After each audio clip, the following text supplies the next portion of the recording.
Lingkaran Survei Indonesia (DNIJA) merilis survei elektabilitas calon presiden pertama yang lolos ke putaran kedua pada Pilpres 2024. Survei digelar pada periode 3 hingga 14 Mei 2023 di 34 provinsi di seluruh Indonesia. Hasilnya Prabowo Subianto unggul dengan 33,9% di atas Ganjar Pranowo yang meraih 31,9% dan Anies Baswedan 20,8%. Peneliti LSI menyebutkan ada sejumlah alasan Prabowo Subianto unggul dalam survei LSI. Di antaranya, mayoritas pemilih menginginkan sosok capres yang kepemimpinannya kuat dan mampu menumbuhkan ekonomi pasca pandemi. Selain itu, pengalaman di pemilu 2014 dan 2019 yang diikuti Prabowo dan pengalaman di pemerintahan Jokowi kali ini memperkuat image Prabowo sebagai sosok yang lengkap. Sementara Direktur Eksekutif Indikator Politik Burhanuddin Muhtadi mengatakan, elektabilitas pasangan Ganjar Pranowo Sandiaga Uno mencapai 37%. Hal ini dilakukan pada periode survei 30 April hingga 5 Mei 2023. Sedangkan pasangan Prabowo Erick Thohir sebesar 34,3% dan Anies Hovifah sebesar 17,9%. Burhanuddin menyampaikan, Ganjar Pranowo berada di posisi teratas dalam simulasi 19 nama. Elektabilitas Ganjar dalam simulasi itu mencapai 29,3%. Sedangkan Prabowo Subianto sebesar 24,2% dan Anies Baswedan sebesar 15%. Tren dukungan terhadap Ganjar Pranowo dinilai mengalami rebound pasca deklarasi calon presiden oleh PDI Perjuangan dan P3. Kapan saat yang tepat para capres mencari pendamping? Dan seperti apa kriteria pendamping para capres?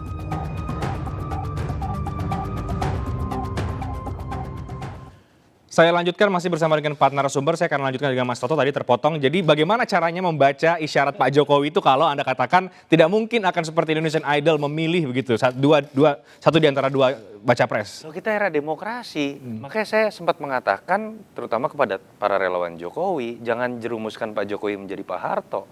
Ini bukan sedang mencari sosok presiden yang cenderung otoriter, sedang mencari suksesi kepemimpinan. Kan itu agak mengerikan kalau ada bahasa di musrah merah kata Jokowi, merah kata relawan.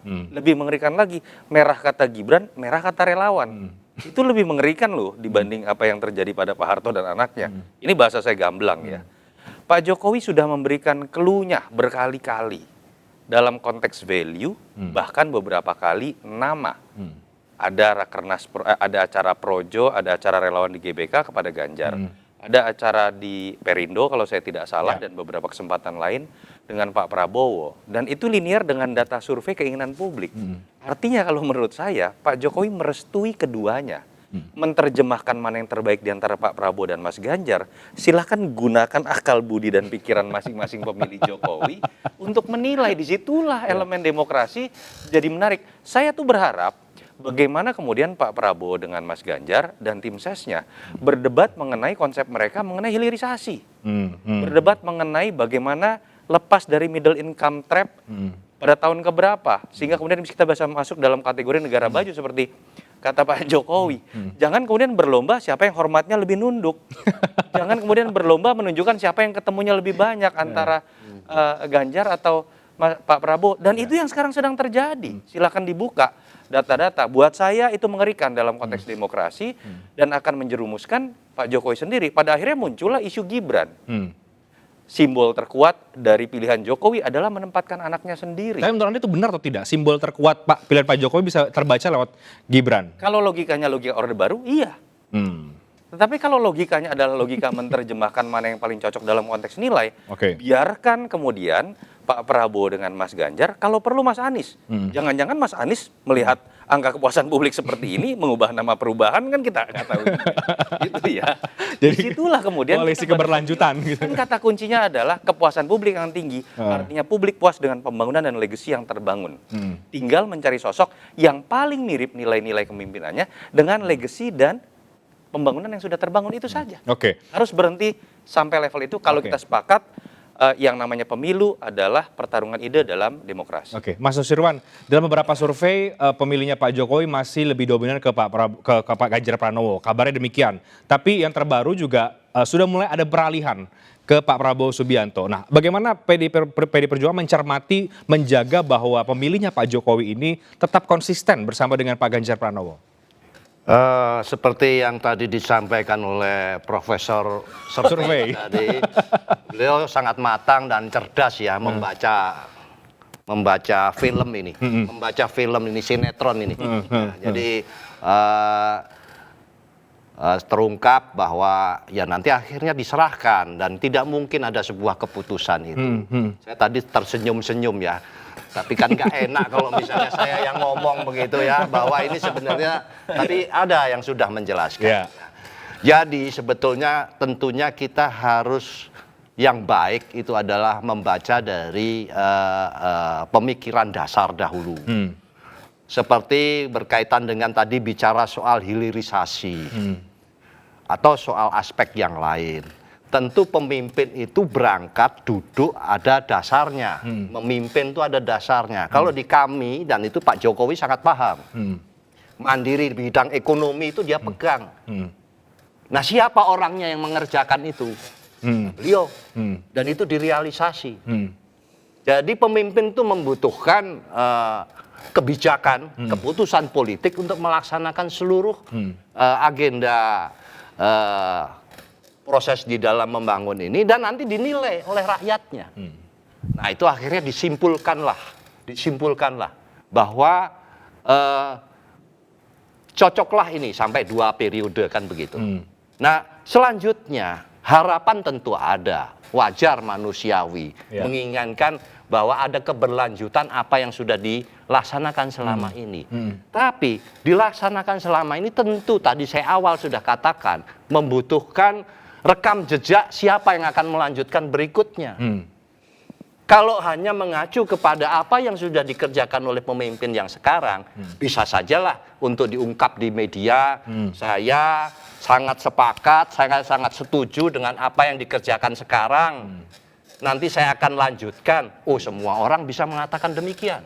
Tapi kita semua harus seperti PDI Perjuangan memilih Ibu Ketua Umum kami, Bu Megawati, memilih itu melihat orang ini dengan konsep dasarnya mampu tidak dia mengerjakan untuk selanjutnya. Gak bisa saya seolah-olah seperti sombong, saya bisa Bu, nggak mungkin itu dilakukan. Nah, maka tentu selanjutnya, proses selanjutnya itu tentunya seperti tadi Pak Profesor Survei mengatakan, itu nanti ini adalah sebuah pembelajaran bagi rakyat di dalam berdemokrasi, memilih dengan cara berpikir dan konsep yang sudah jelas. Jadi jelasnya di mana, konsepnya apa, bahwa dia harus tahu rekam jejaknya, kemampuan pemimpin itu panjangnya ini selama ini bagaimana, kira-kira untuk melanjutkan pembangunan yang selama ini dilakukan oleh Pak Jokowi, nyampe enggak ini? Atau bahkan terjadi deviasi. Jadi kalau memang acuannya hanya kalimat atau statement, saya terlalu prematur, kasihan rakyatnya untuk mempertanggungjawabkan sampai tahun 2045 dan sebagainya. Dan Anda tentu meyakini bahwa sosok itu yang paling tepat adalah Pak Ganjar Pranowo untuk melanjutkan konsep keberlanjutan tadi itu. Itu kan kalau kata saya, kalau saya yang ditanya. Tapi begini, tadi saya sudah mengatakan, mungkin Pak yang lain beda. Saya berangkatnya jangan ke orang dulu. Maka tadi saya katakan. Konsep dulu begitu ya? Konsep dulu. Dahulu itu tentu menunjuk Pak Jokowi menjadi presiden. Itu Ibu Ketua Umum tidak sembarangan, karena dia juga melihat bagaimana kadernya ini siapa yang paling cocok untuk paling tidak 1 periode untuk 2 periode berikutnya. Nah, itulah yang saya katakan. Kira-kira mampu tidak dia menjaga gawang ini, Negara Kesatuan Republik Indonesia ini, dengan tadi menyinggung soal hilirisasi. Itu ada konsepnya. Konsep dasar kita ya mandiri di bidang ekonomi. Jadi bukan kosong-kosongan untuk memimpin gitu. Dan tinggal hanya sekedar, wah ini bagus, kuat. Ya, tapi di dalam pengambilan keputusan untuk menjaga konsep-konsep dasar kenegaraan itu ya yang harus paling penting untuk dicerna. Oke, menarik Bang Habibur Rahman, Anda sepakat bahwa tampaknya memang di akhir Pak Jokowi tidak akan itu menyebut nama dia mendukung siapa. Jadi ya silakan lagi kembali kepada masyarakat dan para elit politik untuk menerjemahkan kira-kira. Ya saya sepakat dengan Pak Toto ya dan Bang Yus ya bahwa yang paling penting kita ini bagaimana mengedukasi publik dengan memperjelas narasi-narasi tadi. Ya. Kita bicara soal bagaimana bangsa kita dijaga kepentingannya di konteks internasional. Ya. Itu selalu disampaikan oleh Pak Prabowo. Saya banyak mendampingi beliau dalam pertemuan dengan berbagai macam tokoh, termasuk dengan teman-teman Perindo, waktu itu ada teman PAN, yang dibahas sebetulnya persoalan-persoalan besar, gagasan-gagasan besar yang paralel dengan pemikirannya Pak Jokowi. Tapi memang kebanyakan media begitu doorstop yang tanya, Pak koalisinya bagaimana? Maksudnya, ya enggak, lalu cawapresnya siapa? Kan itu saja. Padahal yang disampaikan Pak Prabowo kayak tadi, bicara soal nikel, ya. Kemudian juga Pak Jokowi waktu di Musra bilang menjaga kepentingan bangsa dan negara di konteks internasional harus berani. Dan itu kan pemahaman yang kurang lebih sama disampaikan oleh Pak Prabowo selama ini. Karena memang acuan Pak Prabowo juga, Pak Prabowo mengagumi sosok Bung Karno ya, sebagai satria, kalau di bahasa Pak Prabowo, satria yang gigih berani memperjuangkan kepentingan bangsa dan negara dengan cara-cara yang terhormat. Nah, itu kan disampaikan oleh Pak Prabowo selama ini dan dipraktekkan juga dengan beliau. Baik sejak di militer, kemudian sebagai ketua umum partai dengan sikap-sikap kami ya. Dan sikap-sikap Partai Gerindra juga diapresiasi Pak Jokowi waktu HUT kemarin, hari ulang tahun, bahwa Partai Gerindra total mendukung segala kebijakan yang dirumuskan pemerintah selama 5 tahun Pak Prabowo ada di ada di kabinet ya.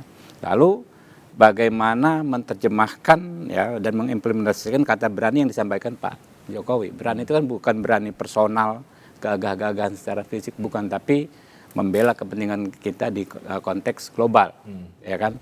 Itu yang disampaikan Pak Jokowi dan diimplementasikan beliau. Kurang lebih kan itu narasinya sama. Ya, jadi makanya kata Pak Prabowo, sebetulnya kita nggak usah ribut dulu ya kan, karena baik Pak Ganjar maupun Pak Anies itu adalah juga putra-putra terbaik bangsa. Ya kan? Betul kata Pak Toto, ya ke depan kita lebih pengen ini lebih maju lagi perdebatannya. Bukan yang hormatnya paling nunduk duluan bukan katanya. persoalan sosok orang per orang ya enggak.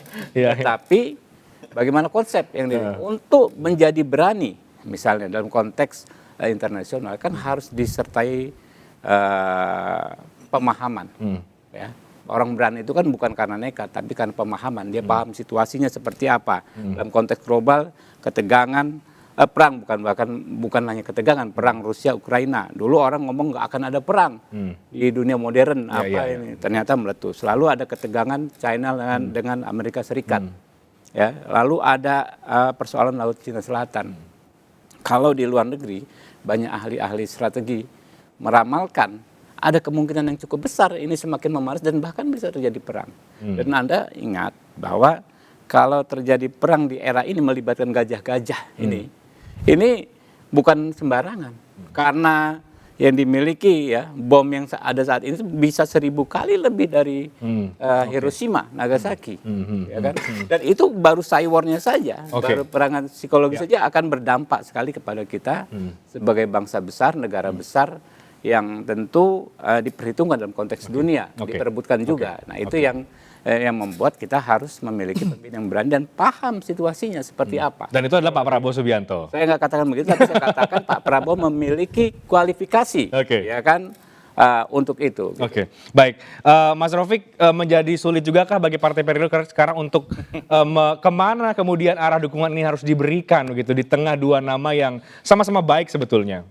Ya saya kira ya kita bersepakat bahwa Pak Jokowi juga nggak mungkin menyebut nama, tetapi ya kalau wujudul hilal itu 3% untuk masuk Idul Fitri ya cukup 1% lah isyarat itu.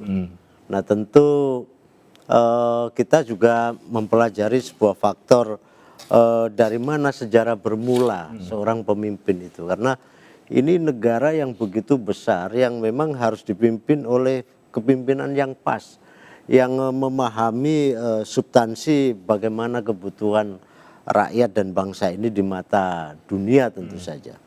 Nah kita tentu hari ini misalkan sudah mengundang Pak Ganjar melalui Pak Haritanu dengan mengundang seluruh caleg, seluruh anggota partai se-Indonesia. Pak Ganjar sudah diperhadapkan secara langsung baik offline maupun online. Besok kita juga mengundang Pak Prabowo dalam konteks ini dengan forum yang sama. Kita ingin sesungguhnya bukan menguji tetapi melihat lebih dalam secara konsepsi bagaimana para pemimpin itu memajukan bangsa ini ke depan. Saya secara pribadi melihat Pak Ganjar, Pak Prabowo ini sama, kedua-duanya ini merah putih. Semangatnya ini nasionalisme, bagaimana menggerakkan bangsa ini ke depan. Tetapi ya setiap pemimpin itu ya pasti punya aksentuasi, setiap pemimpin itu juga punya akselerasi di dalam membangun bangsa ini ke depan. Jadi Partai Perindo menurut saya tidak lama lagi juga akan memutuskan apakah ke Pak Ganjar maupun ke Oke, tidak lama lagi, itu clue-nya berarti ya Mas Rafiq? tidak lama lagi, karena kami juga harus memilih kata Mas Yunanto tadi. Cuma 2 nama pilihan. Iya, karena hanya 2 nama yang kemudian diundang juga. Oke, Bang Habibur Rahman. Nah, sekarang kemarin ketika pertemuan dengan Mas Gibran, maksudnya sudah dijelaskan bahwa itu adalah pertemuan silaturahmi ya, tapi efeknya cukup panjang itu ternyata Bang Habibur Rahman. Banyak yang membaca bahwa Pak Prabowo ataupun Gerindra juga terus dalam tanda kutip mungkin berikhtiar, berupaya untuk bisa mendekat ke kantong suara atau ke pemilihnya Pak Jokowi, yang kemudian itu bisa jadi menimbulkan tanggapan dari rekan-rekan partai yang lain. Bagaimana kemudian langkah-langkah berikutnya di Pak Prabowo Subianto kalau meyakini bahwa ada ceruk suara Pak Jokowi yang itu perlu untuk dimenangkan dalam Pilpres 2024. Kita break dulu Bang, kita akan jawab usai jeda, kami akan segera kembali sesaat lagi.